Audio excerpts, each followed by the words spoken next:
Hello, everyone. Welcome to Daf Yomi Week in Review on Thursday, June 5th. I'm Rachel Scheinerman. I edit my Jewish Learning Daily Dose of Talmud. We are making our way through Shavuot, whose confluence with Shavuot was kind of a funny coincidence. My computer spell check didn't know what was happening that week. It's lovely to see you all. I think we're all in at the door. So I'm going to go ahead and hand it over to today's teacher, Dr. Sarah Ronas. Good morning, good afternoon, good evening, everyone. I see some folks already saying hi and letting us know where they are. Please feel free to chime in the chat. While you're chiming in, I'd also be really interested in what jumped out at you from this week's Daf Yomi. So this week was a lot of very technical details. So I'm going to start with giving you a quick overview of the week, and then we'll jump into one piece. So we started out by talking about what kinds of legal procedures you can't impose oaths for. Promises of gifts, promises to testify, and then, of course, where we get those laws in the Torah. Then we talked about the language that we use when forcing an oath, specifically thinking about some names of God and what are the different degrees of holiness of different names of God. We talked a little bit about the language of the word arur, which the rabbis define as something that has resonances of curse and ostracism and oath. Which, of course, then once we talked about cursing, we talked about the punishments for cursing God, and the use of euphemism in discussing God and curses. Then we started the fifth chapter of Shavuot. I almost said Shavuot, Dr. Scheinerman, right? You're absolutely right. Of Shavuot. What happens, right? The fifth chapter talked about what happens if you take a false oath. And what if someone makes a false oath aimed at a group of people, right? So if you make a false oath and it's aimed at a group of five, are you liable for five false oaths, or are you only liable for one to the group? What if happens if you deny committing a crime via an oath? Or what if you make a false oath, but it's actually an accident? Interestingly enough, that led us into a brief conversation about the question of whether or not you can um, you can steal land. Is land something that you can even steal? With there, we ended chapter 5 and we moved into chapter 6. I know this week's stuff felt both very fast and very slow all at the same time, at least for me. So, chapter 6, we talked about the oaths that the court can impose on someone to resolve a conflict. Right, the minimum amount of money at play for which one can impose an oath. We talked about the phrasing of the oath, the posture of the oath, the languages you can say the oath in. And we talked about when an oath can be imposed, which is primarily when there's a partial admission of a claim, when they admit that they've held something but disagree on the amount, for example. And then we talked about the differences between an oath imposed by Torah law and an oath imposed by rabbinic law. So really, on the one hand, we can step back and say this week was about oaths. Yes. But on the other hand, we've got all of these very minute details about how oaths work in the Talmud. Now, I wanted to focus in our time today on that moment of oath taking. And actually, specifically, the Talmud opens the curtain on the oath taking, the oath taking scene, but it's almost like the Talmud opens the curtain a little early. So we get a picture of the court setting the oath up in this really interesting way. And during the setup, the court makes a speech to the person who's about to take an oath. And that's actually what I wanted to think with you about today. So I just dropped a source sheet in the DAF in the chat, but I'm going to share my screen, so don't worry. Um, but I know some folks like to have it there as well. Excellent. And hopefully you are now seeing my texts. Dr. Scheineman, when I'm sharing my screen, I can't see the chat, so just let me know if, okay, great.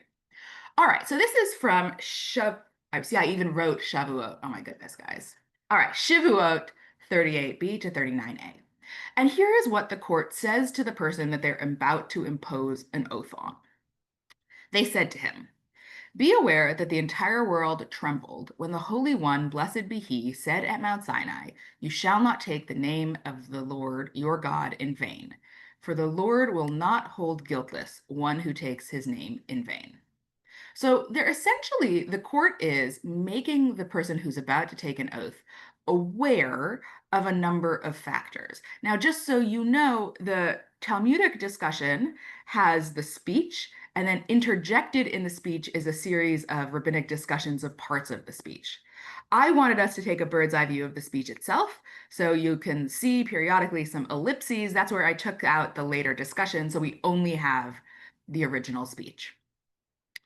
And be aware that with regard to all the other transgressions in the Torah, it is stated, "and will clear the guilty," vinake.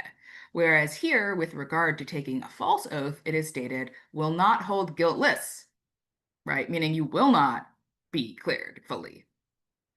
And all of the other transgressions in the Torah, punishment is exacted only from the transgressor. Here, from him and his family, as it is stated, "Do not allow your mouth to bring your flesh into guilt, and one's flesh is nothing other than his relative," as it is stated, "and that you not hide yourself from your own flesh." And all of the other transgressions of the Torah, the punishment is exacted only from the transgressor, here from him and from the entire world, as it is stated. Swearing and lying and murdering and stealing and committing adultery, they break all bounds. Therefore, the land mourns, and everyone who dwells therein languishes. We've got one more paragraph, and then I'm going to step back. And all of the other transgressions in the Torah, if the transgressor has merit, God suspends his punishment for 2 or 3 generations. Here, punishment is exacted from him immediately. As it is stated, "This is the curse that goes forth over the face of the whole land. I cause it to go forth, says the Lord of hosts, and it shall enter into the house of the thief and into the house of he who swears falsely by my name, and it shall abide in the midst of his house and shall consume it with its timber and with its stones." So we started this speech out with a particular moment in history, right? The speech starts by locating us at a particular time and place, right? At Mount Sinai, at the giving of the Torah, which actually probably explains why I misspelled Shavuot as Shavuot, because I was thinking giving of the Torah on Shavuot. And then from there, we take a step out to not just the giving of the Torah at Mount Sinai, but to the Torah as given more, right? Not just the sort of fancy 10 Commandments, but the whole Torah, right? We get pieces from Exodus and from Ecclesiastes and from Isaiah.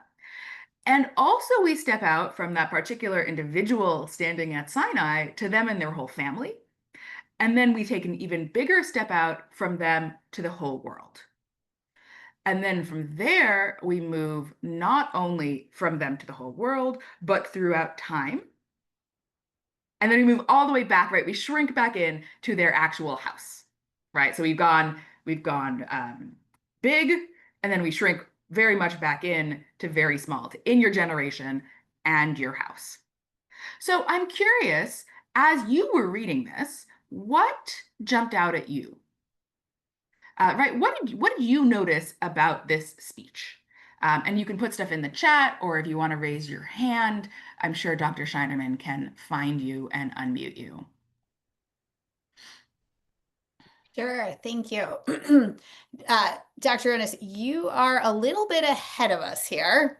Oh, This okay. this is the DAF in about 3 days' time. So everybody is seeing this with, well, except for those who are very studious, most of us are Oh, seeing it with new eyes today. oh my goodness. Did I look at the wrong? It's because I'm ahead a couple of weeks. I'm so sorry, It's everyone. it's it's not the first time this sort of thing has happened, but Torah is Torah and we shall learn it. So, but let's give everybody just a chance to sort of absorb because this is a first time for everybody Yes. in this Oh my material. goodness.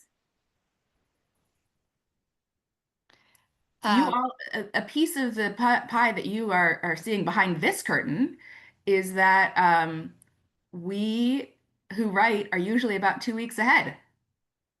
So my apologies, I got this wrong. so would you go ahead and rephrase the question again? Give people a little more time Absolutely. to So, absorb yeah, the this is the text. first time we're all seeing this. I love that. Okay.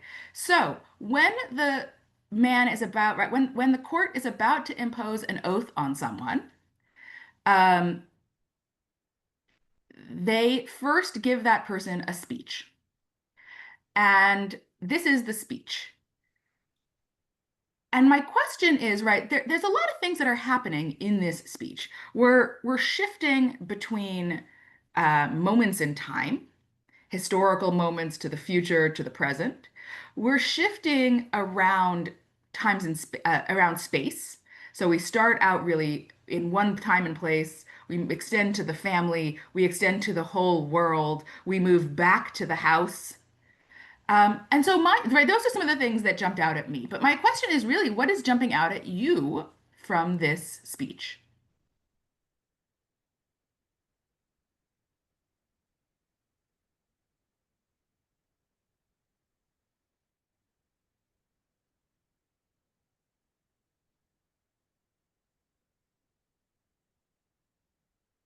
So I see Robert notes this is serious.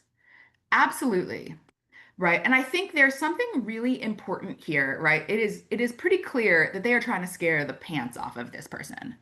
Or since people didn't wear pants, the tunic off of this person, right? They are trying to really scare this person into not taking an oath, right? You only take an oath if you refuse to admit that you did something wrong.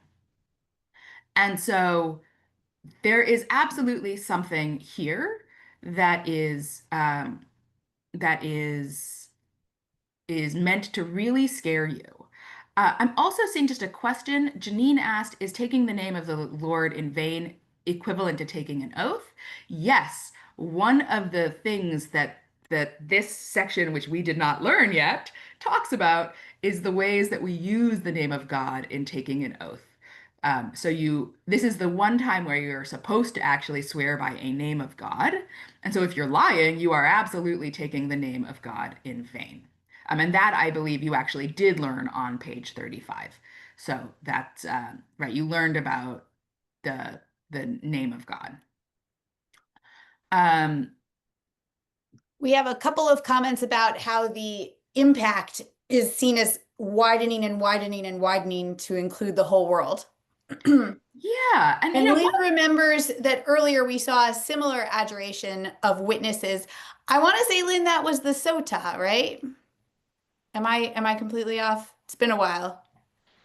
Someone else weigh in. Um, Rob Plass points out that nothing has changed since then. We still ascribe huge importance to oaths during legal proceedings, and still a crime and still impeachable offense to perjure yourself. Even in this absolutely, era where so much more is written and the written word is given so much more weight than the spoken word. absolutely, absolutely. And I And think Claudette had a hand up, oh, but did you? I think she put it back down. Claudette, throw it back up if you wanted to speak. Um, yes, great. it is. It is back up. Okay, so let me bring her in too. Um, what I find interesting about this is that it's not only the individual that is taking the oath, that how it extends to the family and to the, further, like you said earlier. Um, so I'm asking, when is it only the responsibility of the individual that is taking the oath in this case? Yes, and the answer is, according to the speech, never. It is always the responsibility of both the oath taker and right then the consequences spill out to their family and the whole world. So this is not something whichever is going to be um, just the individual. This is something that is going to be consequences for everyone. Um, yeah. Thank you. Yeah. And I want to note, because I'm seeing a couple of comments in the chat about this, this is specific to oaths. So in the pieces that I took out, the rabbis of the Talmud who are discussing this speech say it is only about oaths that all of these consequences take place. That actually the other sins, lying and murdering and stealing and adultery, they do not. have this extensive kind of consequences, which is fascinating. So there is something specific to oath taking in this court scene, which has all these consequences that other groups do not. Um, and I think to some extent, I'm seeing some folks point out, this doesn't really fit with our belief that justice means you punish the evildoers, not their families, right? Which we see as well in the Torah.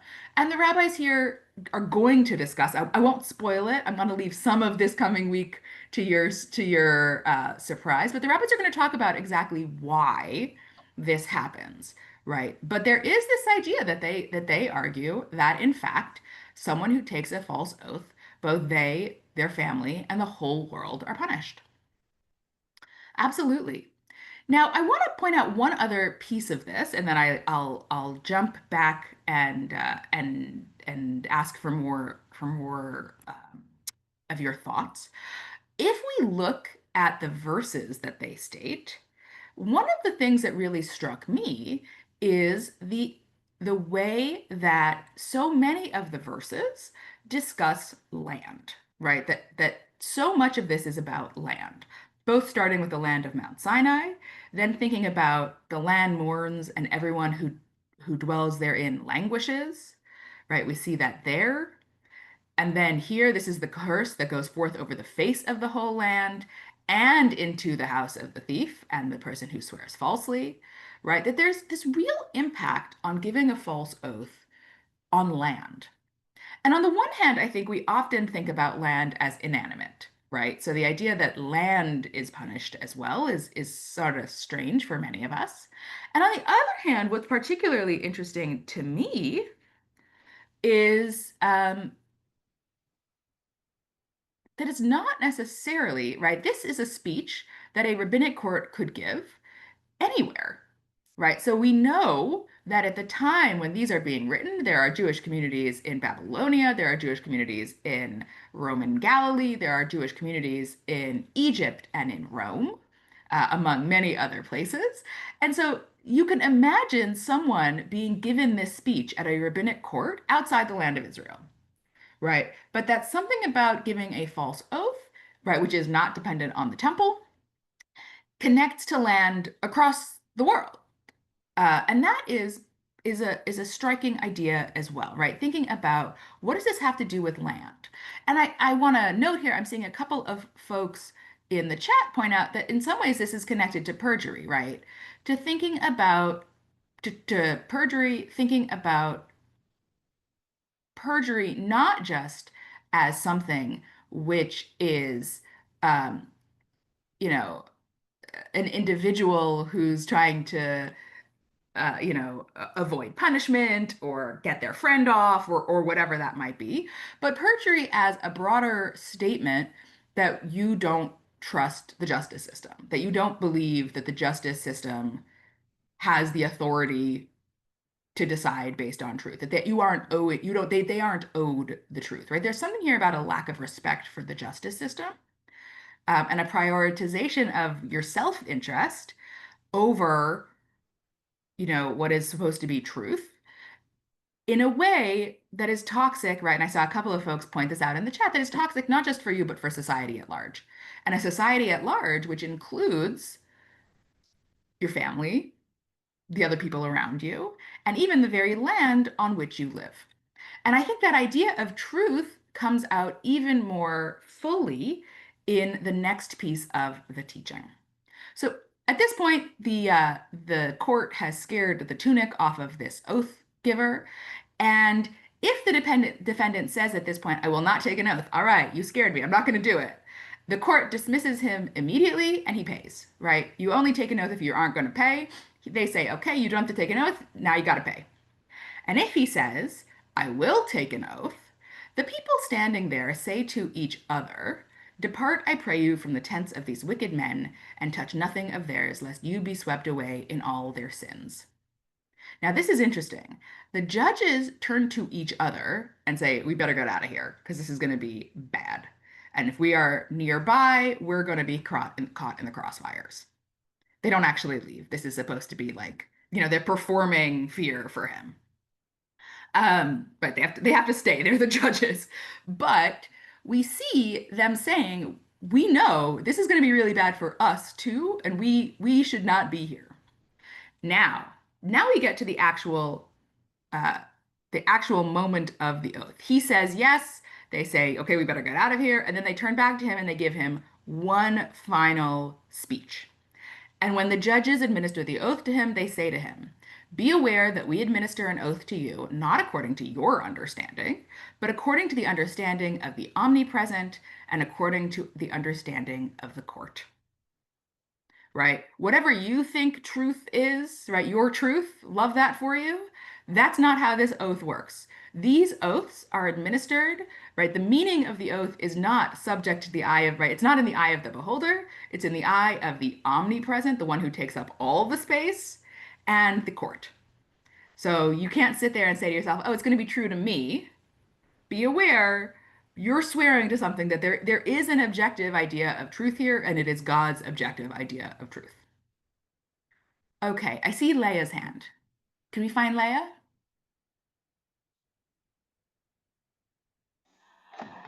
Yeah, it seems that this has such wide implications for us. I grew up in a place where we were pretty much the only Jewish family, and I was always hearing, one time I got caught chewing gum in school, which the teacher thought was kind of funny, but my mother was, remember who you are, don't forget who you are. This was then implied that this implicated my tiny infraction in school, implicated all of Jewry from now until far into the future. So I understand why the land is implicated.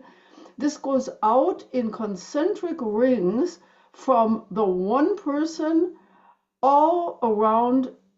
I think it's a wonderful, I don't believe in coincidences, but I think it's wonderful that we're reading Parashat Naso this week and that this actually happened during that time. I think there was some sort of hand in getting 2 weeks ahead because we have two examples here of oaths that have extreme implication, the Sotah and the Nazir. And both of those have far-reaching implications. So I'm glad this mistake, if you can even call it that, happened because it ties it so much into our parasha and gives me a completely new understanding, which is probably going to color my drasha for tomorrow or for Saturday. Yeah, I love when that happens. I love when Oh, that happens. yeah. Thank you. No, yeah, absolutely. I think, we see these concentric circles, but what's interesting to me is we see these concentric circles, but then they keep it's not one of those things where they just keep getting bigger and bigger until they disappear. They keep getting bigger and then zooming back in.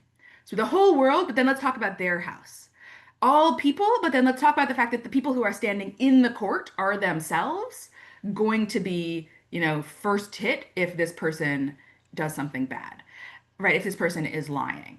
So, on the one hand, you're right, we have these expanding concentric circles, but always with an eye towards the actual person who did it and what happens for them. Now, I see some folks in the chat who are uncomfortable with the idea that God would punish people who didn't sin for something, for the sin of someone else. And I think we're going to talk about in this coming week, so stay tuned. I can't reference something we've already learned, but you're going to see how the rabbis of the Talmud later analyze that this coming week. There is something nice about this. I feel like I'm just dropping seeds, or it's a scavenger hunt for things you're going to find as you do the learning this week. It wasn't intentional, but um, but I think we also see, right, whether it's intentional or not, if we have a society where individuals don't respect the justice system, and the justice system is where, at least according to the rabbis in this speech, we get to God's ultimate truth, right? If you don't respect God's ultimate truth, whether God specifically punishes you or not, there are consequences for that belief. Now, I think the rabbis really believe that God is going to punish society as a whole. right? The whole world and the land. But I think for folks, for whom that doesn't resonate, you might also note a world where individuals don't respect the justice system is a world which doesn't function well. Right. Now, we could talk about whether a justice system is actually just and all of that. I want to note that they're pointing to God's justice system here, right? Which they believe is ultimately just. And so in a world where you don't respect what is ultimately just, whether anybody, specifically punishes you or not, your world devolves into an unjust world, right? We are all punished if we don't respect ultimate justice. So, I think this speech is, on the one hand, it's so interesting.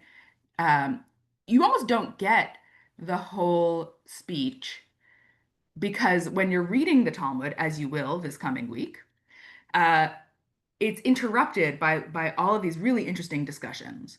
But I think when we pull out just the speech without the interruptions, you can see the rabbis are in this speech really creating a beautiful piece of oratory, right? They're creating a beautiful piece of rhetoric that's building on Torah, biblical Torah. It's it's expanding and contracting space and time throughout. It is highlighting the importance of honesty, right? Honesty as a real value of the court system, but also of just living in the world, right? It doesn't say living in the Jewish society. It says living in the world, um, and in your land, right? And then also just pointing out the ways that there is actual right and wrong. Right. And that actual right and wrong isn't in the eyes of the beholder. It is in the eyes of Hamakom, the omnipresent, right? The one who is in place everywhere. Really thinking through what that um, what that means for our relationships to the court system, but also our relationships to our family and to our communities and to our neighbors and to the people who we don't know, but who are part of our shared world. So that's what I had prepared today. Thank you all for your patience in getting a preview instead of a review. Um, but I hope that as you now are learning that in this coming week, you see some of those threads that we've talked about, and then you also see how the rabbis of the Talmud are going to later build on that speech in some really interesting ways. Sorry, muted myself. Thank you so much. It's fun sometimes to mix it up and get a preview instead of a review. And so these are things we have to look forward to next week, along with, 6 other dapim of material. It was a pleasure to see you all. Thank you for your thoughtful questions and your thoughtful comments. Um, and I am wishing you all a Shabbat Shalom, and we will see you in this space in 1 week from now. Take care, everybody. Bye.